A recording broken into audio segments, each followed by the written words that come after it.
What you're looking at, depending on who you ask, is either the greatest invention to getting rich and powerful or the greatest Ponzi scheme in human history. Accused of being all of these things is the world of fiat currency, or in other words, the dollar, the British pound, the euro, the yen, and so on. Have you ever seen money, or have you seen currency? What if I told you you've never been paid for any job that you work for in your life? No matter how much you make, it never seems to be enough.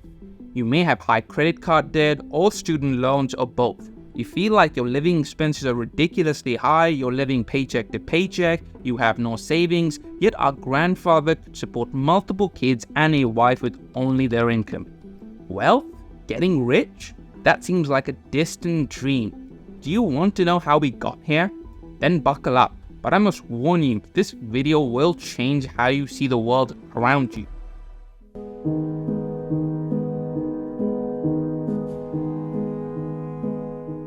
Our story starts in 1944 with World War II coming to an end. The Allied nations met at Bretton Woods, New Hampshire, to create a new financial system which would stabilize the world once the war ended, with America poised to enter a golden age of prosperity, with the US dollar being chosen as the world's reserve currency.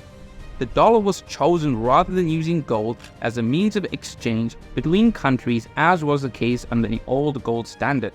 The dollar was going to be used because back then, the dollar was as good as gold. Under this new system, countries agreed to fix their currencies to the US dollar, and the US dollar would be tied to gold at a price of $35 per ounce. This meant that countries around the world trade their currencies for US dollars, which they could then exchange for gold. This created a system where all currencies were essentially backed by gold, and also meant that countries did not need to store vast amounts of gold. This arrangement negated the need to physically ship gold across the world, and when countries did exchange their currencies for gold, it was usually stored safely in the US. However, American dollars couldn't directly be converted to gold domestically. This convertibility was only available to foreign participants, not everyday people. This arrangement was alright, and it certainly enabled a level of global trade that was inconceivable up to that point. But in the 60s, America began to run budget deficits because Lyndon Johnson began to run the Great Society program. America was also fighting the war in Vietnam, and all of a sudden, America was running these deficits, and this spooked many countries. So they started changing their dollars for gold and demanded physical delivery, as they felt that there were more dollars being printed than the gold that backed it.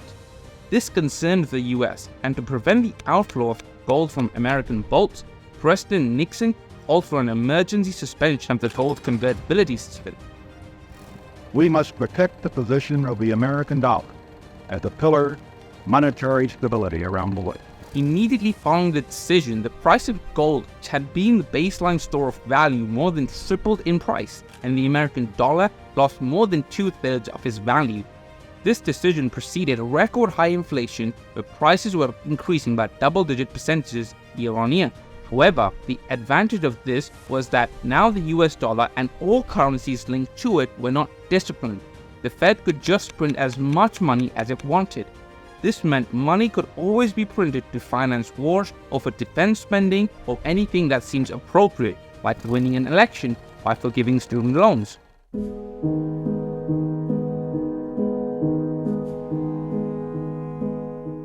President Nixon created a system where all currencies were backed by nothing except government promises. The word fiat is a Latin word, and it basically means currency that's circulating by force. If people have confidence in that currency, and if there's enough government force, that will enable the currency to circulate for a period until people lose confidence in the currency. There's no nation on this planet that currently uses money. We all use currency. Money is a medium for exchange, and the way it has evolved is that it's always something of intrinsic value. Until the modern age, when the politicians say, well, we don't need anything of intrinsic value anymore, all we need is political degree, we can say this worthless piece of paper is money. Nobody ever seems to challenge this notion that governments have no right to declare something of no value to be of some value. So every time you get paid in dollars, pounds, or euros, you're getting paid in fiat currency, which has no intrinsic value. It is nothing more than a piece of paper. You might be thinking, hang on a minute, Ari, but hasn't anyone done anything about this? Like, why do countries work this way? Well, this is because of the US dollar. As all currencies are backed by the dollar has become the backbone of US hegemony in the world. And whenever a world leader has seriously challenged the system, the US and its NATO allies have been swift to respond to ensure US global dominance continues. Such was the case with Saddam Hussein and Colonel Gaddafi. In 2003, prior to the US invasion of Iraq and the eventual deposition of Saddam Hussein, the Iraqi dictator threatened the US economy by proposing to sell Iraqi oil in euros and even trade oil in gold. Many suspect this was the reason behind why then-President George W. Bush sent troops to invade Iraq, especially since there were no weapons of mass destruction as claimed by the Bush administration. In 2009, Colonel Gaddafi was working to end the sale of Libyan oil in US dollars for the gold dinar. The regime, sitting on massive amounts of gold, estimated that close to 150 tons, was also pushing other African and Middle Eastern governments to follow suit. According to some, had Gaddafi sparked a gold-driven monetary revolution, while if he would have done well for his own people and for the rest of the African continent, he would have threatened the position of central bankers and the political and media power brokers. Hence, in 2011, US-led NATO forces invaded Libya and assassinated Gaddafi. Russia's Putin and China are both trying to achieve something similar. But with the sophisticated nuclear arsenal and large military forces, the US cannot attack Russia or China with impunity because this would most definitely lead to an all-out war. Having currencies backed by nothing tangible is what's causing all your financial problems today. Your grandfather could support his entire family consisting of multiple children with just his income. Today, most people struggle to support themselves on their own wage. This is because with the value of currencies being measured only in relation to each other, and because countries with relatively weak currencies can make products cheaply, countries devalue their own currencies to make them desirable trading partners. That is why the West has lost a large portion of its manufacturing base to emerging economies, especially China.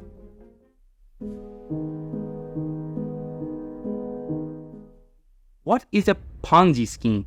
A Ponzi scheme is a fraudulent investing scam promising high rates of return with little risk to investors. A Ponzi scheme is a fraudulent investing scam which generates returns for earlier investors with money taken from later investors. In a legitimate investment scheme, the money invested is used to build wealth, typically through low-risk ventures like stocks or real estate. Over time, this generates enough income to pay the investor back their initial investment plus some profit. Ponzi scheme, on the other hand, promises massive returns quickly. How does it accomplish this? Instead of using the money invested to build wealth, a Ponzi scheme simply brings in more investors to pay off the previous investors, and because these new investors have also been promised large returns, the scheme must then find an even bigger group of investors to pay them off.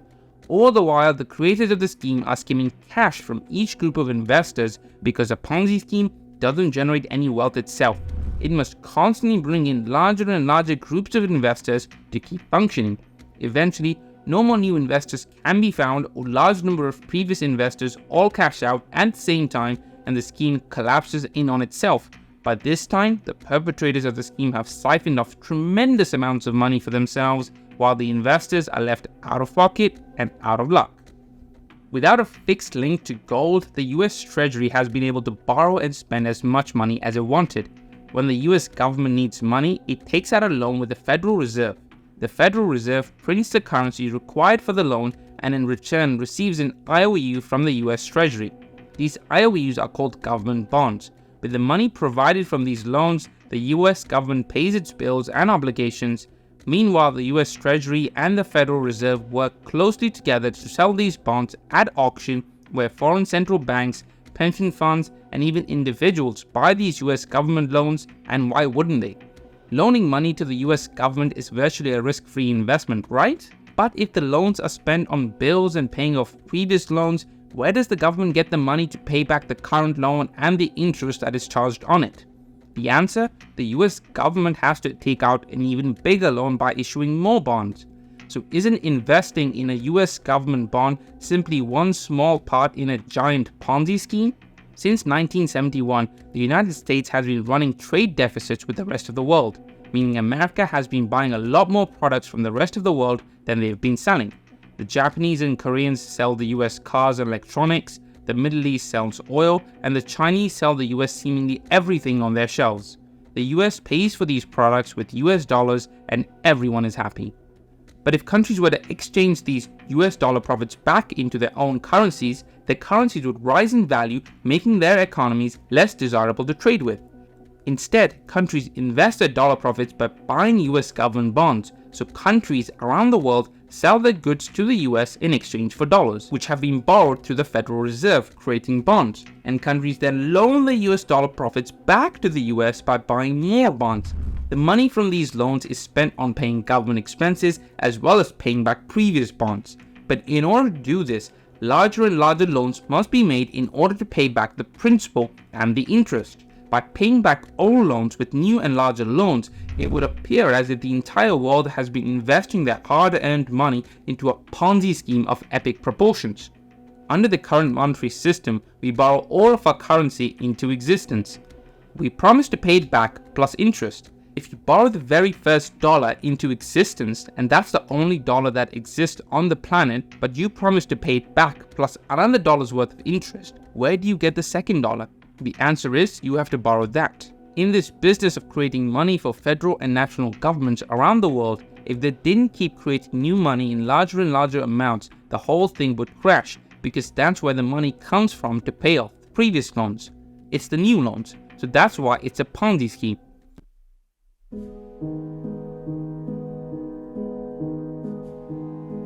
With more and more dollars being printed, the value of existing dollars is devalued, and that is why your grandfather with a high school diploma working a blue-collar job could support a wife and multiple children, which would be unimaginable today. And with inflation rising faster than income, people were forced into more and more drastic measures to maintain their standard of living. Before the fiat monetary system, the husband used to work and the wife stayed at home, raising the family. But because of inflation in the 70s, the wife went to work, so now you had two incomes that were necessary to produce and buy the same goods and services. In the 90s, we stopped saving. The savings rate basically got down to zero because people were spending they couldn't save in order to buy the same goods and services. Then we got to the last decade, the wife was already working, the savings rate was down to zero, they borrowed money, and so we've now gone from two earners getting rid of our savings rate to borrowing money to keep pace with inflation. The average person is now forced to borrow well beyond their needs, getting themselves deeply into debt. At first, this was to maintain a nice standard of living, but slowly it has become necessary just to survive. By printing so much currency and devaluing it so heavily, it would seem the governments are essentially levying a hidden tax on their people. This means we go from an era where someone with a high school diploma working a blue-collar job and being able to raise a family of multiple children to our current circumstance where even after taking on tens of thousands of dollars in student loans, people struggle to find decent paying jobs. So where does this end? How long can we go on like this? History has shown us that fiat systems have a 100% failure rate. So do we keep on piling more and more debt? And what happens if tomorrow those countries that lend the US money decide it's not worth it anymore? China currently holds around $1 trillion worth of US debt. They could sell that debt over a short space of time, and that would drive the dollar down, making imports for the US very expensive and drive inflation through the roof. The Fed will increase interest rates, which is what we're seeing now, and it's not looking good. So, is this a ticking time bomb? What can we do to protect ourselves? Let me know in the comments below.